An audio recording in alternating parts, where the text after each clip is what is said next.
la gente no se va con lo que... no va a recordar lo que has dicho, va a recordar cómo se han sentido con lo que has dicho.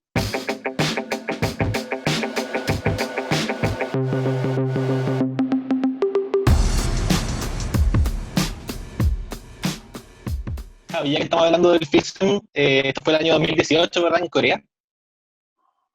Eh, Tú lo sabrás mejor que yo. Y No me obtuviste acuerdo. el tercer lugar. Y lo que no sabemos algunos, yo en lo personal, no sé si todos, es de qué trata la rutina. Yo no sé si es el mismo Requiem que presentas en Fulas o es una parte de eso. No sé si nos puedes Sí, contar un poco de qué va la rutina y cómo fue todo el proceso, desde cuándo empezaste a trabajarla, mm. cómo fue todo hasta llegar al resultado final. Bueno, yo llamo a la rutina Requiem para Ascanio porque es un homenaje a Arturo de Ascanio. Alguna gente me ha preguntado si es que era un juego de Arturo de Ascanio que él hacía. Y nada de eso, no tiene que ver con eso, sino pues igual que en pintura o en música o lo que sea, uno hace una obra recordando a un artista o alguien a quien admira, lo que sea. Pues en este caso, este es como mi homenaje a Arturo de Ascanio. ¿Y por qué lo llamo así? Bueno, porque para mí representa un recorrido por la vida de Arturo de Ascanio desde que nace, con esa pose, ¿no? Que yo aparezco así, como un poquito, bueno, estoy en un estado de durmiente, digamos, como despierta, descubre la magia en forma de esa carterita que guarda un secreto, que como igual que la magia, ¿no? Es una cosa que vemos, pero que tiene ahí ese lado oculto que, bueno, tenemos que abrir esa puerta y descubrirlo. Y ahí descubre esa cartomagia, esas cartas blancas, esas 4 cartas blancas, que, bueno, son 4 por muchos motivos, pero en cualquier caso son cartas blancas, ya que en mi modo de ver, pues Arturo Ascanio, una de sus principales aportaciones es definir, poner nombre a los principios de la magia, ¿no? Entonces, bueno, de alguna manera esas cartas blancas representan esa magia aún indefinida, digamos, de alguna manera, y aparecen esos comodines, ¿no? Gracias, digamos, al poder de Arturo de Ascanio, él le da un poco, digamos, una definición a los principios de la magia, aunque ya estaban, pero les pone nombres y apellidos, ¿no? Y, y de ahí juega con la magia, los comodines se dan la vuelta y aparecen las damas. Los comodines se transforman en damas, en representación, bueno, de la belleza, también de la relación de Arturo de Ascanio con algunas mujeres de su vida y, bueno, cada una representa a una de ellas, ¿no? Desde la dama inquieta o su mujer quieta o la tía Enriqueta, etcétera. Y después los dorsos de las cartas, los dorsos que son azules, se van transformando en colores. Para mí es la representación del estado de barroquismo al que entra Arturo de Ascanio en su magia, se va enrocando, digamos, y se va haciendo más barroco, y aparece un ojo que, bueno, para mí representa la muerte, representa esa... Ricardo, además, que está por aquí escuchando y que conoció al maestro Arturo de Ascanio muy bien, pues sabe que tenía la muerte muy presente, ¿no? Que hablaba de ella, él tenía muy presente que le quedaba poco tiempo, ¿no? Entonces, esa muerte que le busca. Pero también representa los miedos, también representa los miedos a los que todos nos enfrentamos y que hay que sobreponerse, ¿no? Y que hay que seguir hacia adelante. Y ese seguir hacia adelante es que esas cartas se transforman en 4 ases en representación de la perfección. Como todo artista, como decía René Laván, ¿no? Busca la perfección, el artista busca la perfección sabiendo que nunca la va a poder tocar. Y esos 4 ases que están ahí, él siempre va a tocarlos, ¿no? Y cuando casi lo toca,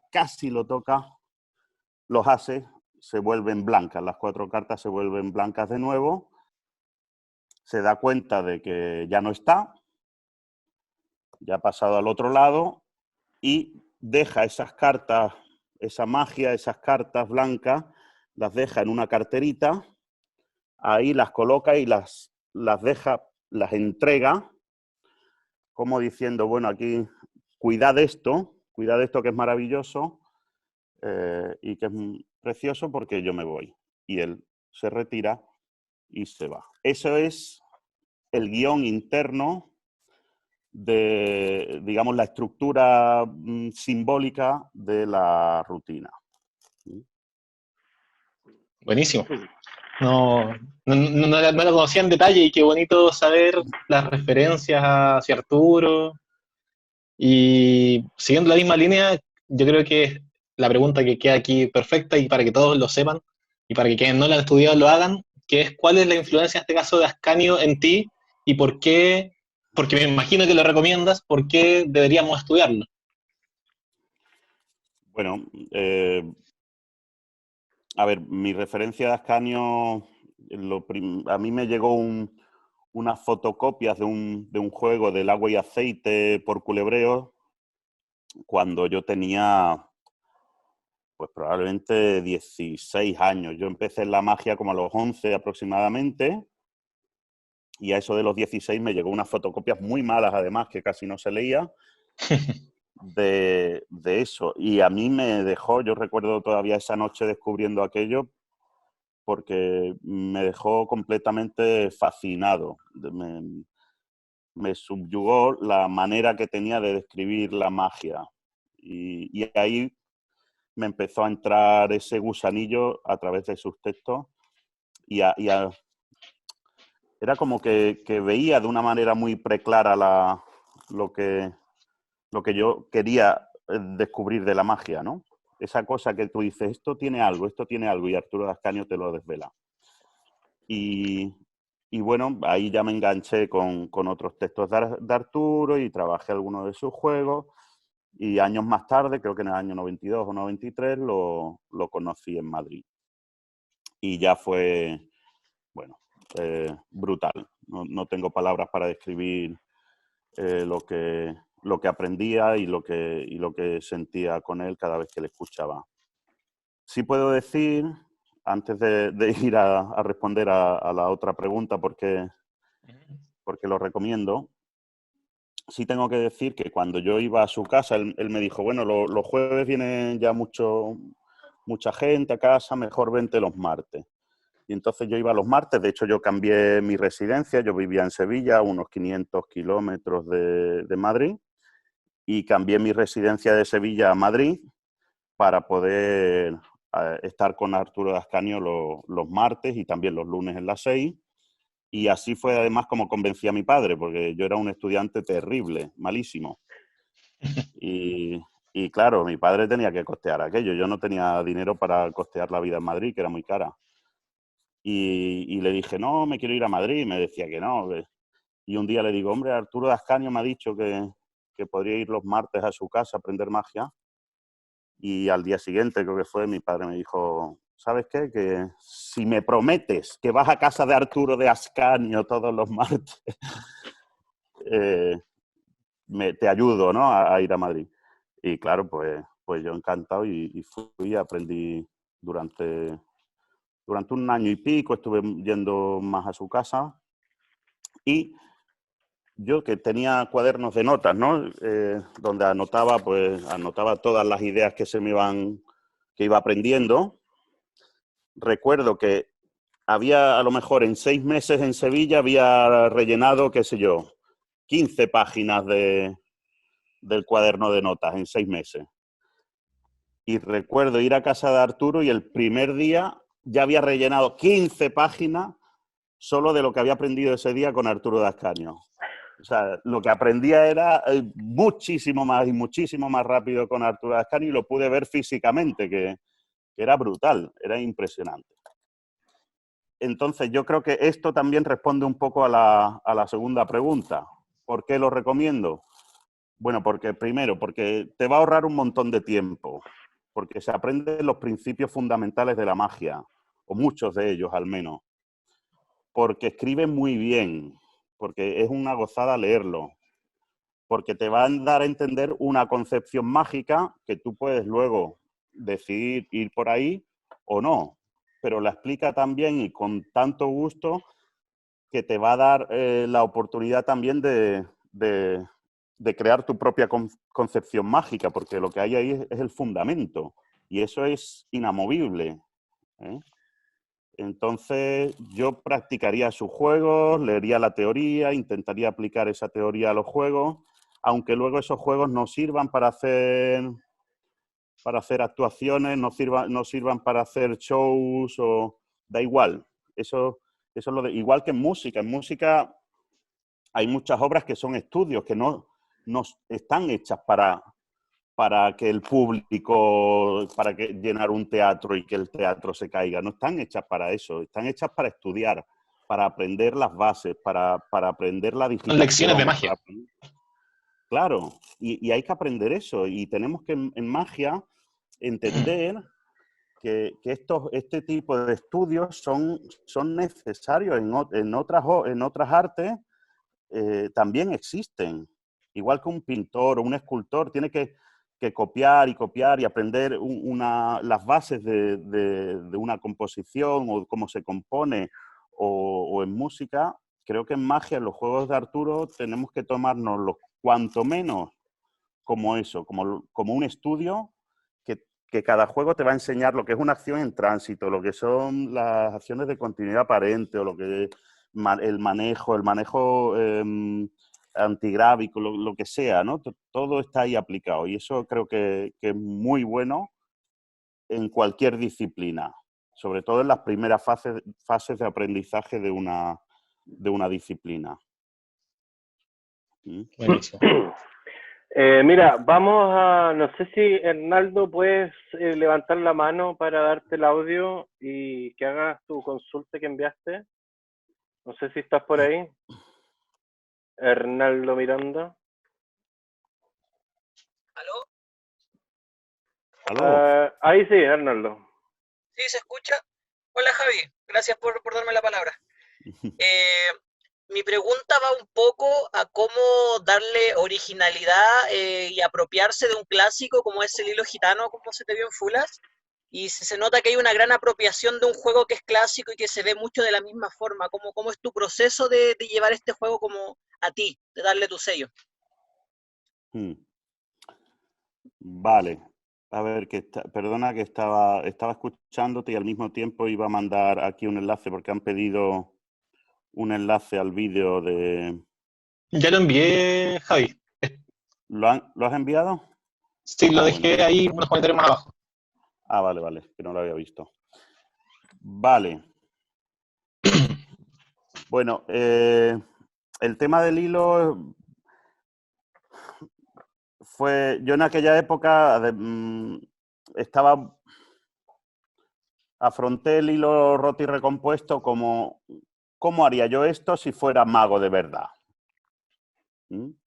Ese fue el punto de partida. Si yo fuera mago, estaría rompiendo un hilo así, o lo rompería más loco. ¿Cómo lo haría, no?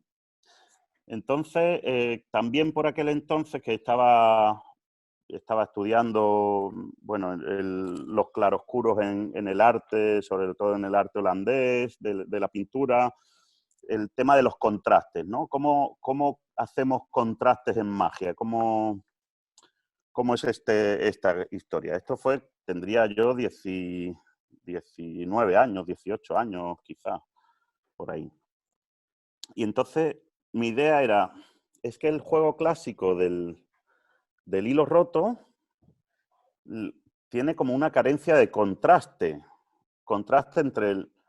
entre todo el proceso de romper un hilo que es muy ordenado. Es que aquí no tengo... mira, sí, aquí tengo un hilo, ¿no? O sea, vamos a romper algo y lo rompemos de una manera súper ordenada y lo cogemos con mucho cuidadito y ahora volvemos a romper y lo cogemos con mucho cuidadito. Todo es demasiado ordenado y al final el resultado va a ser también el orden ese, ¿no? Se van a reunir y va a estar todo demasiado medido.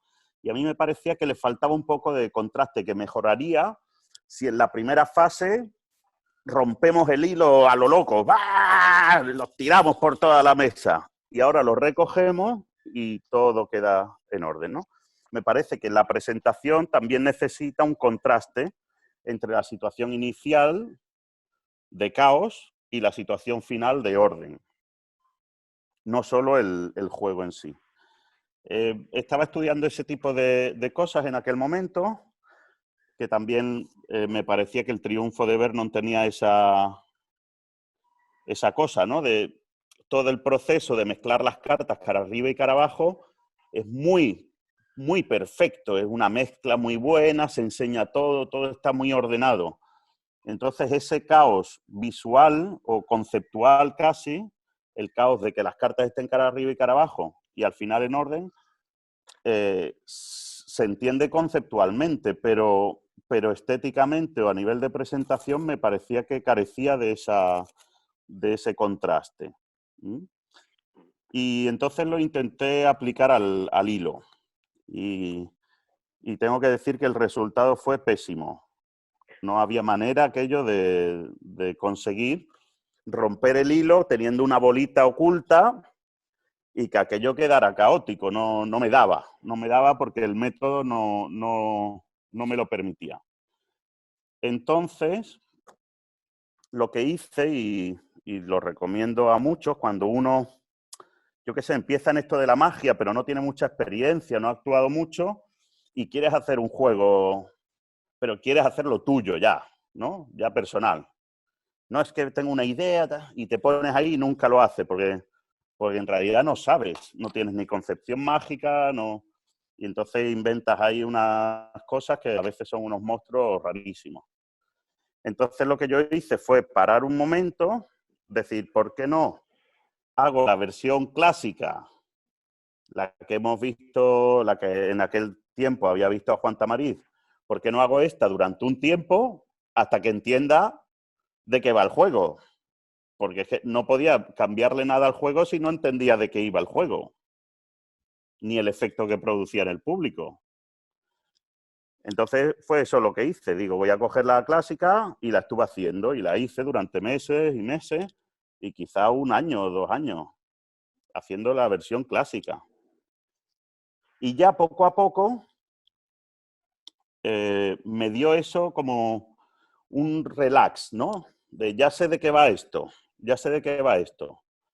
A ver si puedo quitar esa bolita de en medio que me está estorbando, a ver cómo me estorba, a ver en qué momento el público no le interesa esto, en qué momento sí, Y así fue un poco como fui confeccionando. Encontré en un librito que se llama The Pet Secrets de Al Baker, que lo recomiendo a todos. Es un librito que tiene ideas fantásticas y entre ellas hay una del hilo roto y recompuesto. Yo creo que ese libro lo encontré en la Fundación Juan Mars. En aquel momento iba mucho a la Fundación Juan Mars en Madrid, que es una biblioteca que hay donada por Pepe Puchol, que fue, bueno, mecenas casi de la magia española.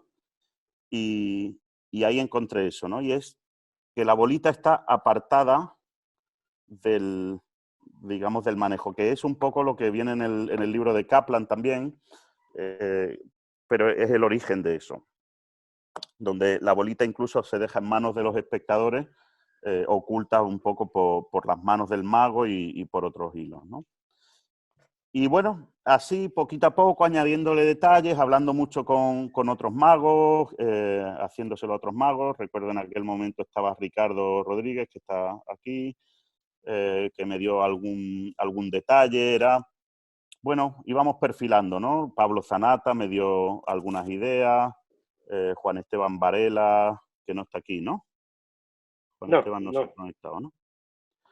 Pues con Juan Esteban Varela, que venía muchísimo a Madrid o estaba viviendo en Madrid en aquel entonces, también aportó pequeñas ideas, entre ellas el final, porque otra de las cosas es que el hilo al final se transforma en polvo blanco, ¿no? Que no es cocaína, por si alguno se transforma en polvo blanco. Entonces, mi primera idea era si podemos los magos unir simbólicamente efectos diferentes. Es decir, la aparición del pez con que un hilo se recomponga.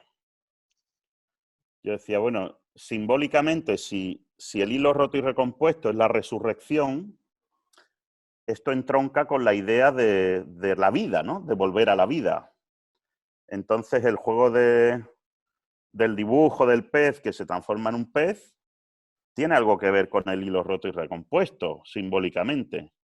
¿Qué pasa si cojo un hilo, se rompe, se recompone y ahora tomo el hilo, lo hago una bolita y cae un pez blanco en una copa? ¿Mm? Y eso intenté hacer, lo que pasa es que compré un pez y a los 3 días ya se me había muerto, porque no sé cuidar peces. Entonces la idea era muy buena, pero claro, me faltaba la técnica que era que hay que darle de comer a los peces. En aquel momento no había caído yo en ese pequeño detalle. Y no sabía manejarlo y digo, joder, un pez ha muerto por mi culpa y por una idea que no sé si va a llegar a algún lado. Y entonces lo que hice fue unirlo a la idea un poco de la muerte también, que siempre me ha obsesionado un poco la idea de la muerte, como se puede ver en el otro juego. Y aquí un poco también. Bueno, el hilo roto y recompuesto, simbólicamente, es que es la resurrección, pero que al final la vida es la vida y si no estuviera la muerte, la vida no sería tan interesante, ¿no?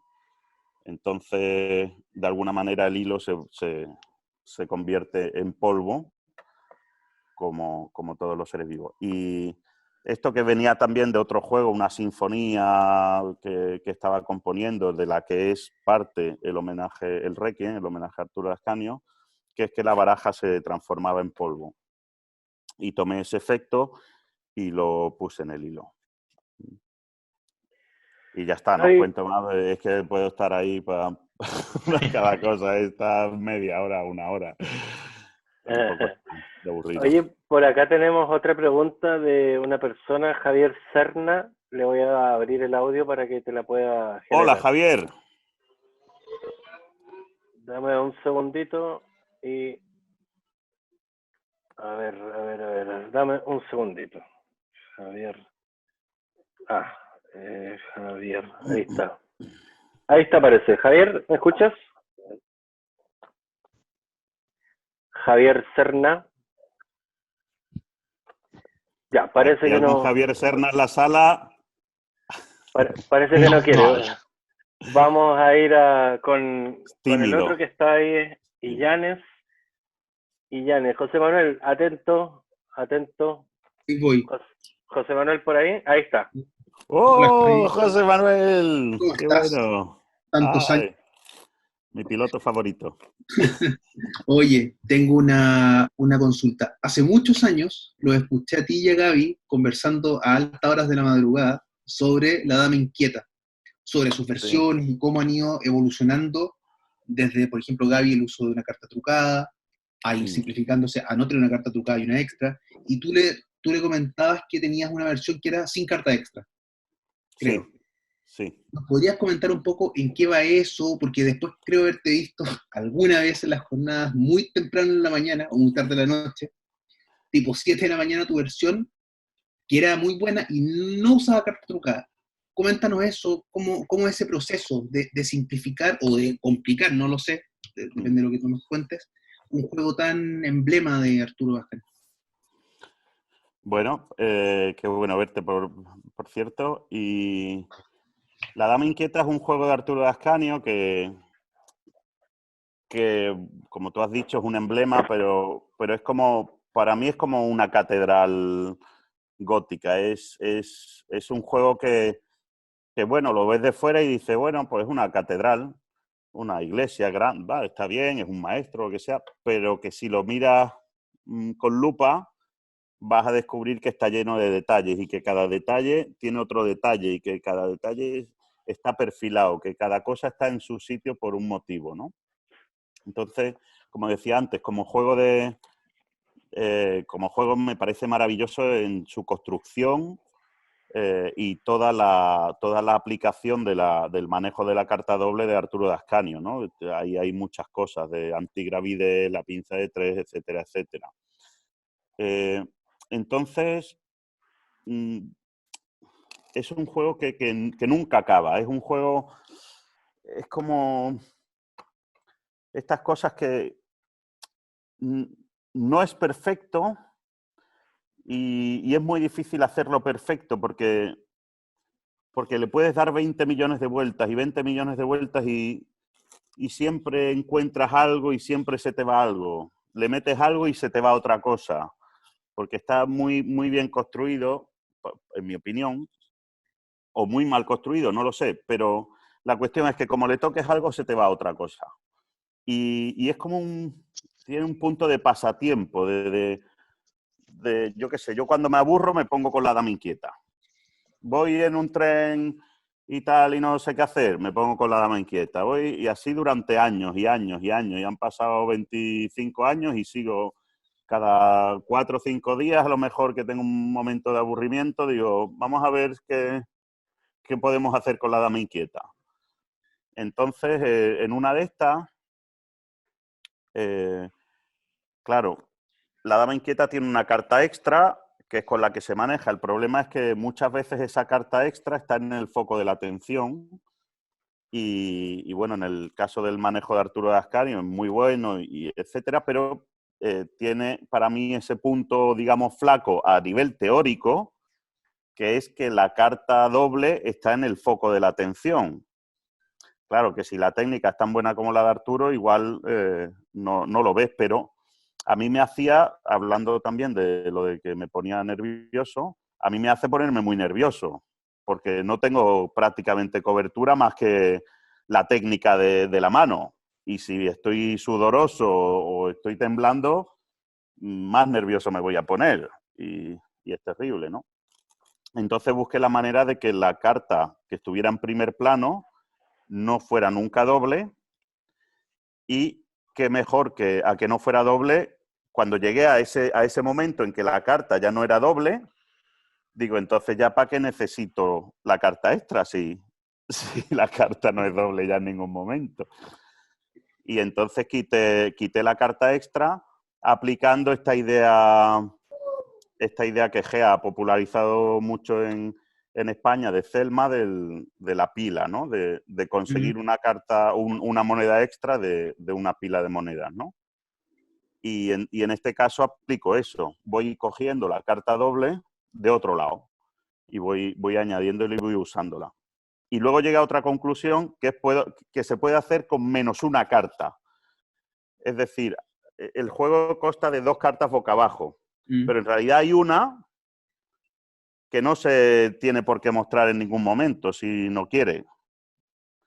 Entonces, de alguna manera se puede hacer, esa carta puede ser un rey, por ejemplo, hacer toda la rutina igual, sin carta extra, y además, esta carta que supuestamente era una carta roja, al final resulta ser un rey. Que podría, bueno, por cuestión de presentación, podría ser útil.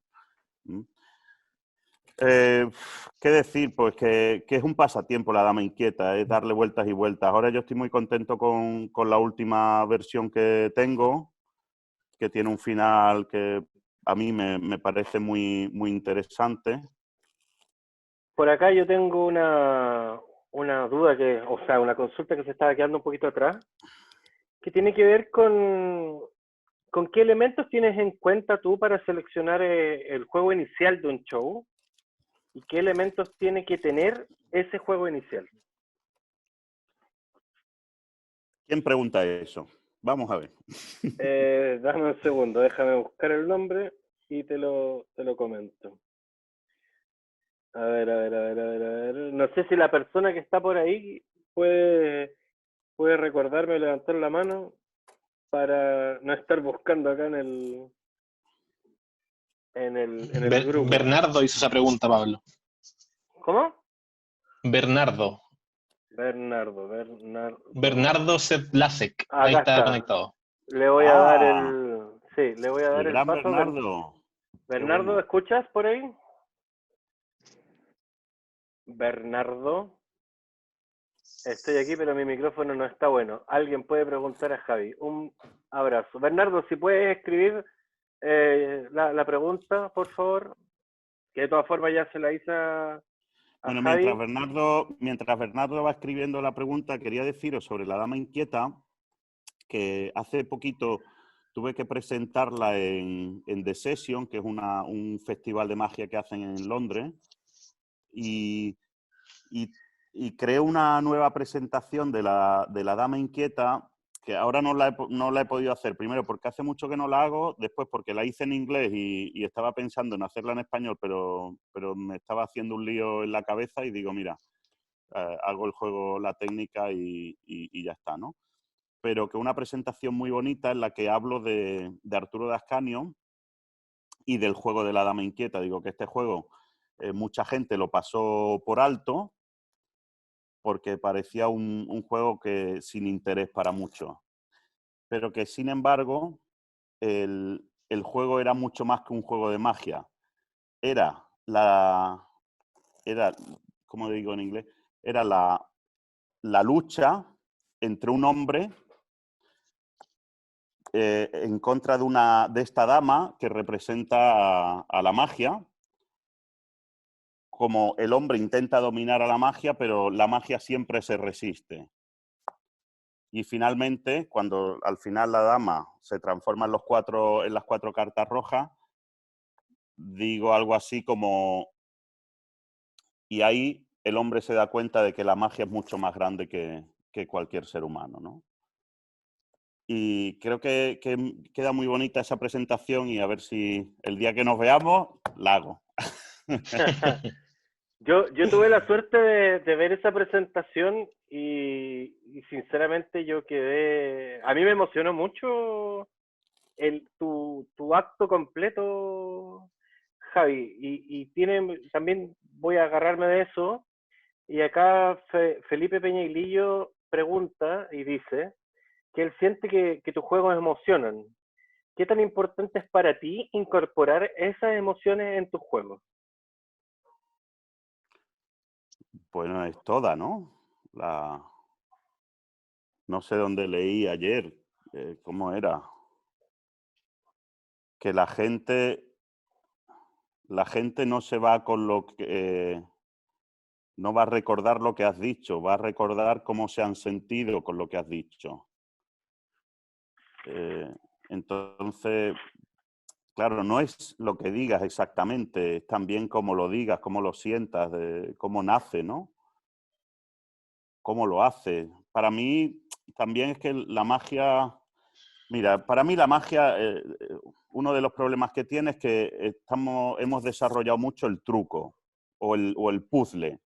El cómo, mira esto, qué curioso, joder, ¿cómo será? ¿Cómo será? Mira, otro mago, joder, ¿cómo lo hará? ¿Cómo lo hará? Y al final no deja de ser como esa sensación de un puzzle, ¿no? De, mira, esto es un puzzle y cuanto menos puedas resolverlo, mejor.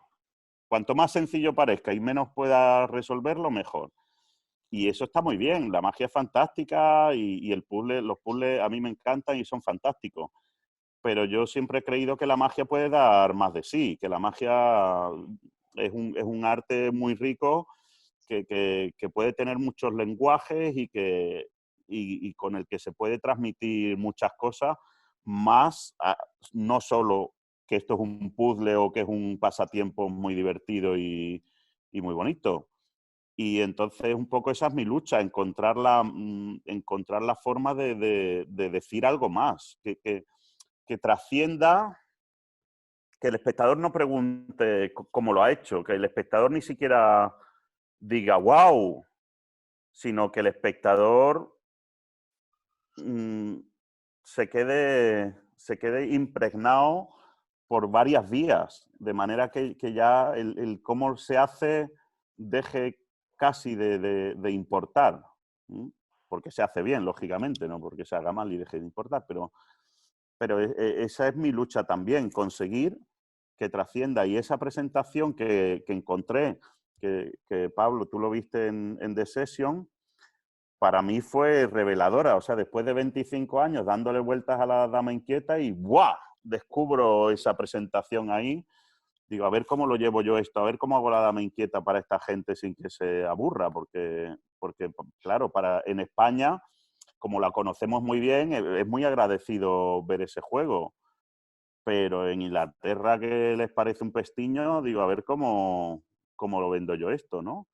Y creo que encajó muy bien ahí, creo que funcionó muy bien. Igual, mira, acabo de hacer un vídeo para los productores de Fulas, os lo quería enseñar. A ver, así un poco, porque todavía no lo han sacado. Es un vídeo de estos así donde varios magos hacen algo, ¿no? Uno de estos que se están haciendo ahora. Entonces voy a poner el enlace ahí en el chat, lo pongo ahora porque el vídeo está oculto ahora mismo. A ver, a ver, a ver. ¿Cómo puedo poner? Y también creo que es muy interesante cómo la magia ayuda a una idea, ¿no? A un mensaje en este caso. ¿Mm? A ver, aquí. Bueno, aquí está. Os voy a poner el enlace. Es un enlace para vosotros y lo quitaré. Por favor, no publiquéis esto. Si podéis, no lo publiquéis, no lo paséis por internet. ¿Vale? ¿Me lo prometéis o no? Javi, si quieres, puedes compartir, si no quieres compartir el enlace, puedes compartir la pantalla y mostrarlo desde el computador. Sí. No, porque no se va a ver bien. Ah, perfecto. No, porque el efecto... Es que es un efecto que como... Si no se ve bien, no se ve el efecto siquiera. Entiendo. Mira, lo tengo ahí en los comentarios. ¿Veis un enlace ahí a YouTube? Sí. Sí. Ahí está en YouTube, sí. Por favor, pulsarle ahí. Está en inglés. Si alguno no lo entiende, pues le explicamos. Pero vamos, más o menos, mi inglés tampoco es que sea de Harvard. A mí, Javi, con respecto a lo que hiciste en The Session, a mí me dejó un sabor un poco amargo, pero quiero que se entienda bien lo que quiero decir. Yo disfruté muchísimo la rutina. Quedé muy emocionado cuando terminó. Y miré alrededor. ¿Porque terminó o porque...? No. Estoy muy emocionado de que haya terminado esta rutina, por el amor de Dios. No. Ya era hora. Me refiero a que a mí me llegó mucho la rutina, el juego en sí. Y me pongo a mirar alrededor y veo que la gente sí, efectivamente aplaude. Pero no sé si será que la gente de Inglaterra o la gente de ese lado de Europa, o por un efecto de lenguaje, siento que no se emocionaron tanto como me pasó a mí. Yo no sé si seré muy sensible, pero Mira, algo me pasó. yo creo que pasa una cosa. En los países angloparlantes nombras Ascanio y se duermen. Creo que hay algo ahí que como que, ya dices Asca y hacen, no me interesa. Porque bueno, les gustan las cosas más prácticas, más rápidas o lo que sea. Pero ese juego que en este caso creo que estaba el segundo de la sesión o el primero, bueno, servía para ir entrando un poco, ¿no? Entonces, tampoco pretendía yo que se emocionara mucho porque tenía el Requiem para emocionar al final y al final la gente se puso en pie y les gustó, creo que gustó en general mucho, vamos. Espero, por lo menos esa fue mi sensación. Y entonces, bueno, ellos no están acostumbrados a ese tipo de magia, una magia con un mensaje, una magia un poquito ahí que juegue con otros elementos que no sea el flash o la risa total, ¿no? Pero bueno, además ese juego lo hice en una gala cómica. A mí me metieron en una gala, me dice, ¿quieres participar en la gala del sábado? Digo, sí. Y ahora cuando lo veo son todos magos, Williamson y otros, todos cómicos. Y se anunciaba como gala cómica y yo iba a hacer el Requiem, la Dama Inquieta y el Hilo Roto. Digo, Y yo se lo dije, digo, yo no voy a hacer nada que sea cómico. Y dice, no, no importa, no importa. Pero yo creo que también eso pilló un poco en frío, porque creo que además yo fui el primero o El algo primero, así. sí. Entonces, claro, esperan una gala cómica y salgo yo y me pongo ahí a hablar de Ascanio y no sé qué. Pues claro, difícilmente eso puede llegar a buen puerto de primera. Entonces yo creo que más era por ahí, pero vamos, ya te digo que la gente parece que al final sí salió contenta. Y si no, pues yo qué sé, pues no haberme puesto ahí. Yo hago lo que hago, no es culpa mía. Oye, por acá Alejandro Pérez quería hacerte una consulta, le voy a dar el pase para que te la haga directamente. Alejandro, ¿estás por ahí? Sí, hola. ¿Se oye? Sí, Sí, sí. se te oye perfectamente. Hola Hola Alejandro, ¿qué Javi, tal? ¿qué tal? Quería preguntarte, ¿cuál es tu top 3 de libros que recomiendas? Uf, top 3 de... A ver, de lo espiritual en el arte de Kandinsky. Este pintor ruso que se fue a Alemania a principios del siglo XX, finales del XIX, y escribió en 1911 escribió un libro que se llama De lo espiritual en el arte, donde expone un poco que el arte está pasando en aquel momento por... que el arte se está haciendo para el arte, ¿no? El arte por el arte. Se estaba haciendo como ya... se estaba alejando del público y se estaban haciendo cosas para los mismos artistas y para los mismos que están dentro del mercado del arte. Y entonces él proponía que el arte tenía que ser algo más espiritual, algo que saliera del espíritu, tocar al público, etcétera, etcétera. Y entonces ahí explica muy bien y hay muchas cosas que son un poco trasladables a la magia y trasladables a la magia hoy día. Porque en mi opinión también la magia, por lo menos en un gran sector, está la magia para la magia o la magia por la magia, ¿no? La magia para magos. Y nos estamos apartando un poco a veces del gran público. Y tanto nos estamos apartando que hay otros que están entrando y están siendo más conocidos dentro del gran público usando técnicas, digamos, pues de trucos de cámara o de compinches o de...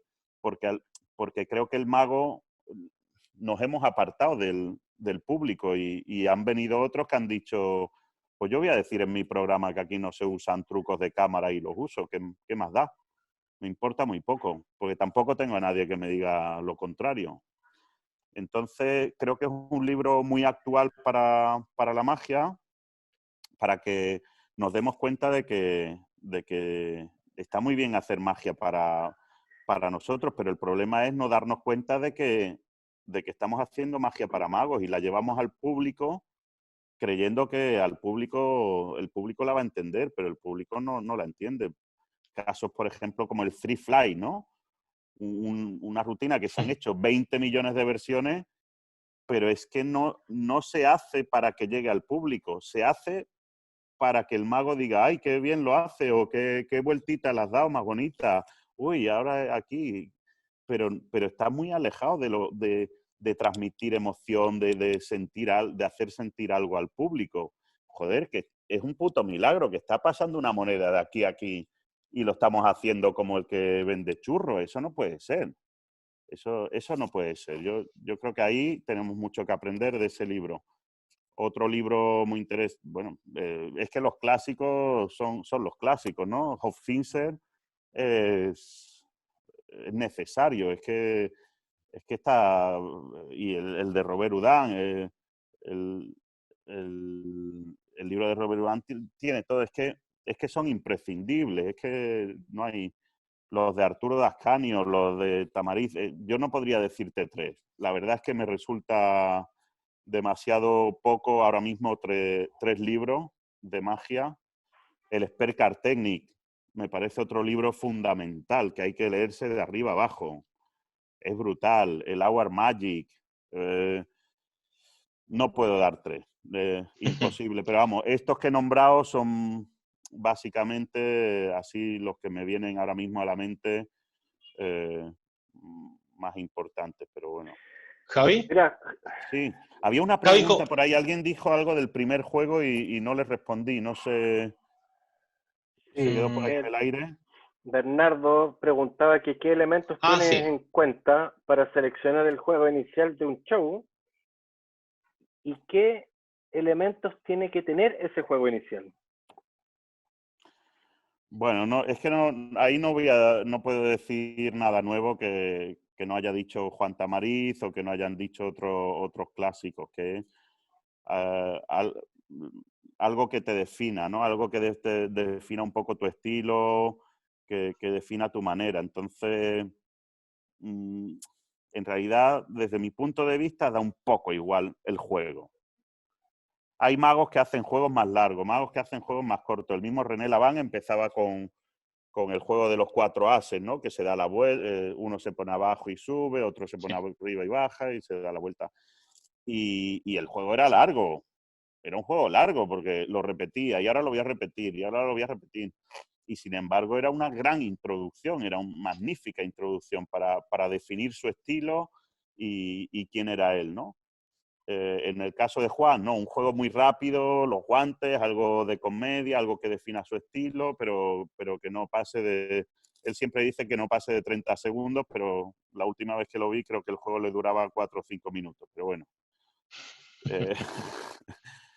Eh, en mi caso, bueno, igual, intento que sea algo rápido, algo que sea personal, mío, y muchas veces intento no hacer un truco si puedo, claro, si estoy en televisión o en algo así que me piden unos minutos y tengo que hacerlo, pues sí, pero prefiero salir, digamos, desnudo a hablar, ¿no? Sin elementos en las manos y decir, hola, ¿qué tal?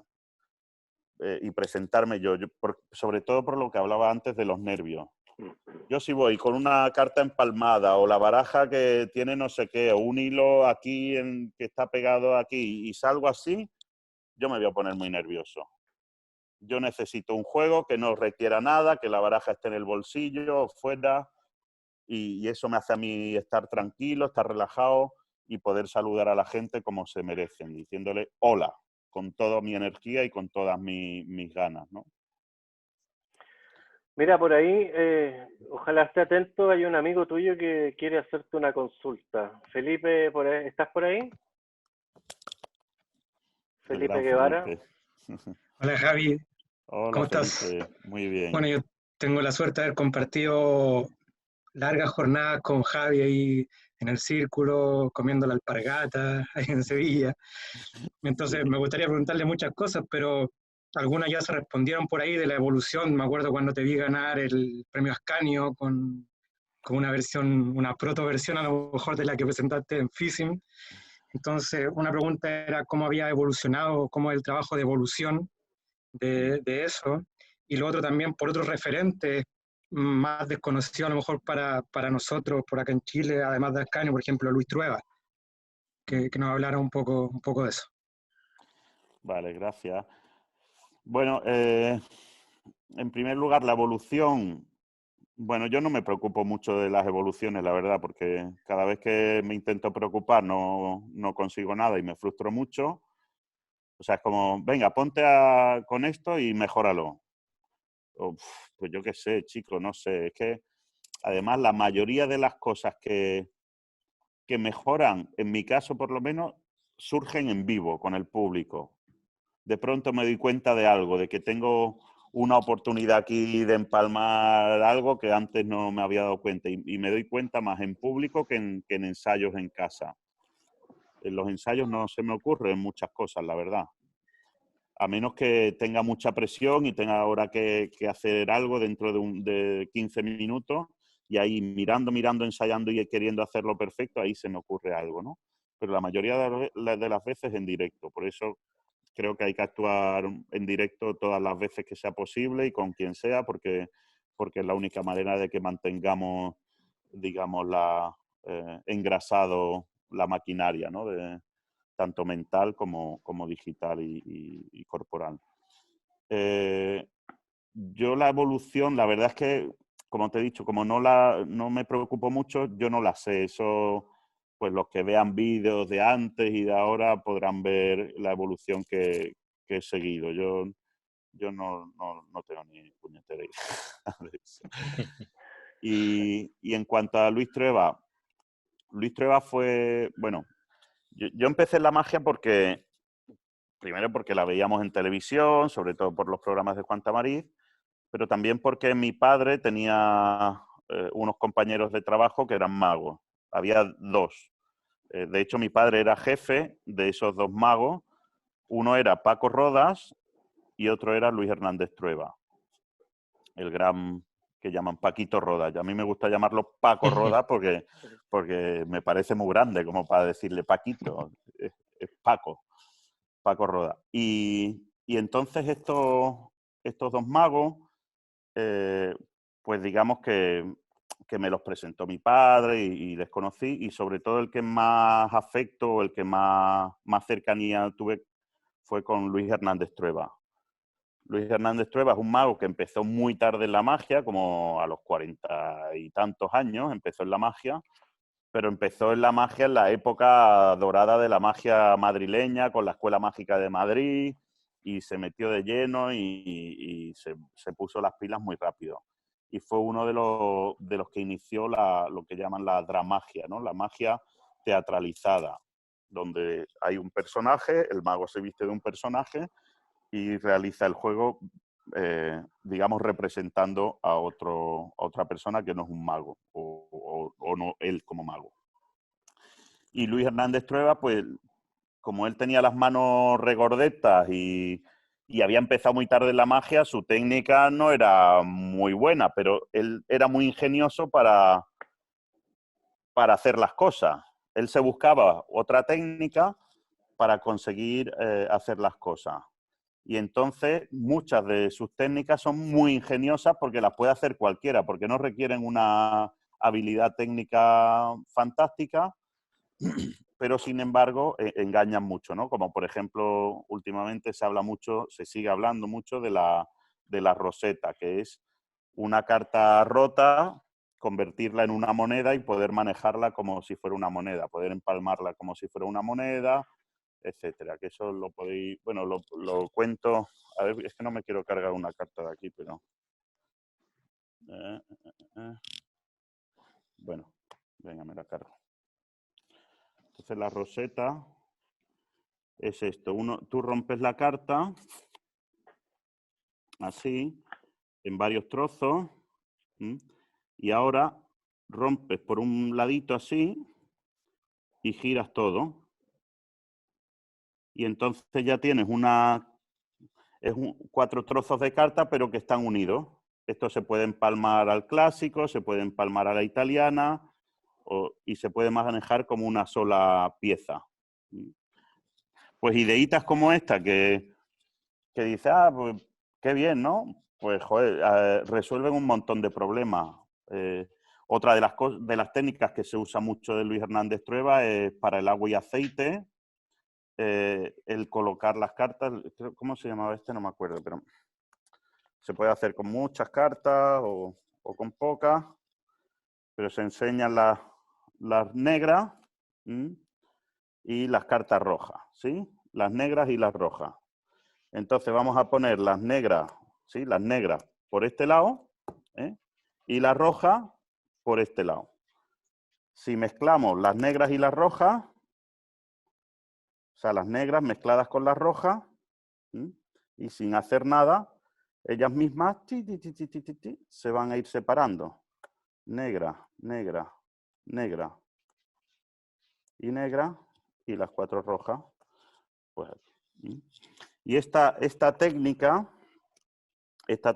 que es de introducir unas cartas por debajo de la otra en el abanico, se viene acá, y aquí ya se introduce la segunda, de manera que puedes ordenar, etcétera. Pues esta técnica que usamos muchos magos, yo me incluyo también, son cosas tan sencillas que dices, es que se le podía haber ocurrido a cualquiera. Se le podía haber ocurrido a cualquiera, pero se le ocurrió a Luis Trueba, ¿no? Y como esta, pues tenía un montón de cosas. La verdad es que, bueno, él ya falleció, no recuerdo ya en qué año, hace unos años, pero estuvo mucho tiempo en un asilo ya no podía hablar, etcétera. Y sigue por ahí su libro. Lo que pasa es que el libro es difícil de conseguir porque lo tiene la familia, y la familia tiene muchos problemas, y quedan un par de cajas de libros, quedarán como 30 libros que no han vendido, y yo les llamo muchas veces, pero es prácticamente imposible de momento conseguir esos libros. Quizá habría que reeditarlo en algún momento, pero no sé cómo se va a hacer. Pero un tipo muy interesante al que conocer, y si podéis conseguir, aunque sea una copia de su libro, pues vais a encontrar joyitas de este tipo muy interesantes. Un abrazo, Javi. Gracias, Felipe. Un abrazo. Buenísimo, Javi. Me imagino que hay más personajes como Luis Trueba por ahí escondidos que acá para nosotros son desconocidos. Y Claro, hay personas. Aquí en Sevilla, en Andalucía, siempre ha habido personajes muy poco conocidos, incluso para el resto de España, ¿no? Que siempre tienen algo muy interesante que contar, ¿no? El mismo buenísimo. Miguel Aparicio, por ejemplo, que ahora ya es un poco Ujú. más conocido porque G ha hablado más de él, y otros también han hablado más de él, pero que en un momento dado era prácticamente desconocido incluso para la mayoría de magos españoles. Y era un auténtico maestro, vamos.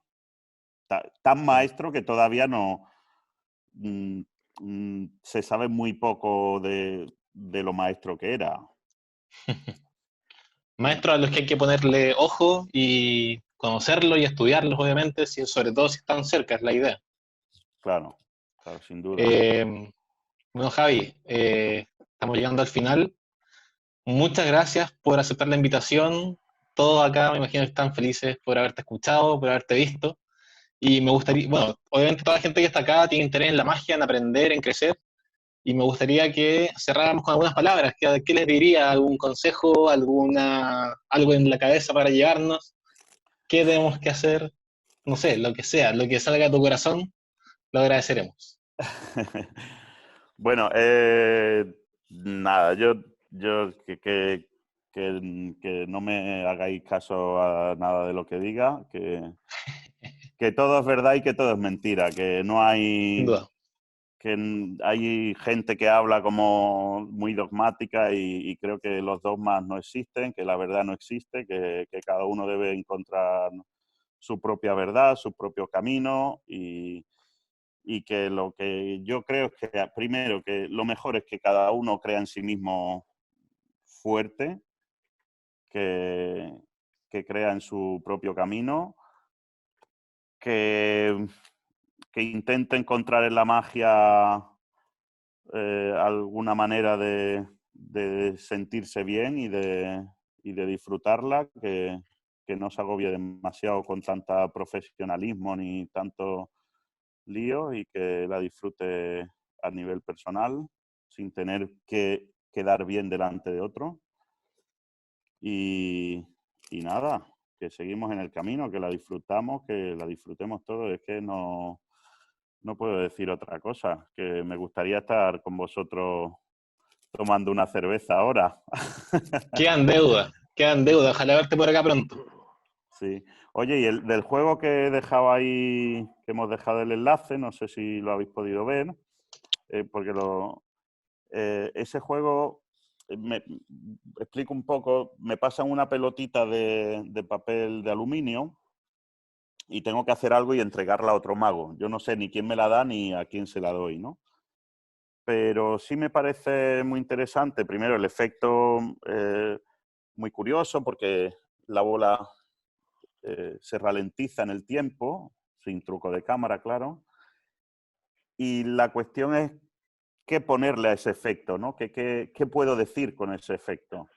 Y me parece muy interesante el poder decir un mensaje como el que digo ahí, ¿no? Que este mundo ha ido muy rápido en los últimos años, y que quizás sea el momento de pararnos un poco, de ralentizar, y de tomarnos el mundo de otra manera, y no como se ha tomado hasta ahora, y que quizás es el momento de cambiar las reglas del juego, ¿no?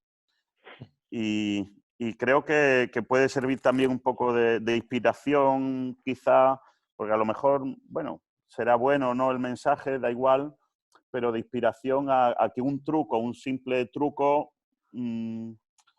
pues puede albergar otros matices o puede tener otro significado, y darle vueltas un poco al coco a buscar otros significados, no solo el mira lo que sé hacer o mira qué chulo esto, ¿no? Sino algo más. Perfecto. Y, ¿dónde podemos encontrar estas cositas que están aquí? Estas. Sí, eso. Aquí yo tengo varias. Sí, hace unos meses saqué en mi página web, javibenitez.com, saqué un montón de nuevos vídeos que, por cierto, ahora con esto del COVID-19 están tan baratos que el triunfo está gratis. Así que lo podéis descargar, ver en streaming gratuitamente, y los demás los subiré de precio dentro de unos días. Y nada, pues es un poco todos aquellos juegos o rutinas o cosas que yo considero que he aportado algo, que hay algo ahí de lo que a lo mejor sirve a otros, porque ahí está básicamente metida toda mi vida mágica, todo lo que, pues los juegos que le he dado algún detalle o alguna cosa o varias cosas, o las técnicas de empalme, etcétera, sobre todo de empalme, que es lo que más le he dedicado, toda la técnica de empalmes y de cobertura, etcétera, que he aprovechado por fin para empezar el libro ya sobre el empalme, que con un poco de suerte Stephen Minch me lo escribirá en inglés, pero vamos a ver cómo van las cosas. Y nada, pues ahí en la página web, javibenitez.com, podéis ver ese Sí, material. ahí la dejamos en el chat. Ahí quedó fija la página web. Muchas gracias, Javi, por Claro todo. que Un sí. fuerte abrazo a la distancia. Muchísimas Y gracias. esperamos verte pronto, ya sea acá en Chile o en otro lado. Bueno, pues muchísimas gracias de verdad a todos. Viva Chile, viva la magia chilena. Sois todos muy guapos y muy guapas. Os quiero mucho. Gracias, Javi. Un Muchas gracias, abrazo muy Javi. grande, que estés bien. Y si hablas con Lolo, le mandas mis saludos también. Claro que sí, claro que Un sí. gran abrazo.